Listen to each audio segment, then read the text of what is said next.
भारत के प्राचीन जंगलों में हिडिंब नाम का एक शक्तिशाली राक्षस रहता था। वह घने और अंधेरे जंगल में रहता था, जो ऊंचे पेड़ों और घुमावदार नदियों से घिरा हुआ था। हिडिंब जंगल में एक भयभीत और सम्मानित व्यक्ति था, जो अपनी अविश्वसनीय ताकत और क्रूरता के लिए जाना जाता था। हिडिंब के साथ उसकी बहन हिडिंबा भी रहती थी। वह एक सुंदर और भयंकर राक्षसी थी। उसका दिल प्यार से भरा था और उसकी आत्मा आग से भरी थी। हिडिंबा अपने भाई के प्रति बहुत समर्पित थी और जंगल तथा उसमें रहने वाले प्राणियों के प्रति उसके प्रेम को साझा करती थी। हिडिंब और हिडिंबा एक साथ जंगल में घूमते थे, जिससे वहां रहने वाले सभी लोग डरते थे और उनका सम्मान करते थे। उनका बंधन मजबूत था और एक दूसरे के लिए उनका प्यार बेजोड़ था। लेकिन उन्हें क्या पता था, पांडवों के आगमन के साथ उनके जीवन में एक नाटकीय मोड़ आने वाला था। जैसे ही पांडव जंगल से गुजरे, उन्हें एक सुंदर और हरे भरे बगीचे का पता चला।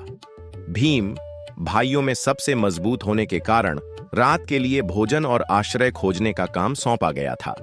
फलों और जामुनों की खोज करते समय भीम को हिडिंबा नामक राक्षसी का सामना करना पड़ा। हिडिंबा के भाई हिडिंब ने उसे भीम को मारने के लिए भेजा था, लेकिन उसे देखते ही वह तुरंत मोहित हो गई। हिडिंबा ने भीम को अपनी असली पहचान बताई और विवाह का प्रस्ताव रखा। भीम, एक दयालु व्यक्ति होने के नाते, उसके प्रस्ताव से आश्चर्यचकित रह गया। हालांकि वह इस शर्त पर उससे शादी करने के लिए सहमत हुआ कि वह शादी के बंधन में नहीं बंधेगा और अपने बच्चे के जन्म के बाद उसे छोड़ देगा। हिडिंबा ने शर्त मान ली और भीम से विवाह कर लिया। वह उसे अपने भाई के घर ले गई, जहां पारंपरिक रक्षा समारोह में उनकी शादी हुई। शादी के बाद हिडिंबा और भीम ने कई महीने साथ बिताए।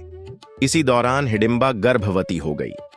जैसे ही हिडिंबा की गर्भावस्था बढ़ी, भीम उसके प्रस्थान की तैयारी करने लगा।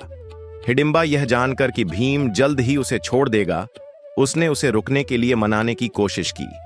हालांकि भीम उन्हें अपने समझौते की याद दिलाते हुए अपने फैसले पर अड़े रहे।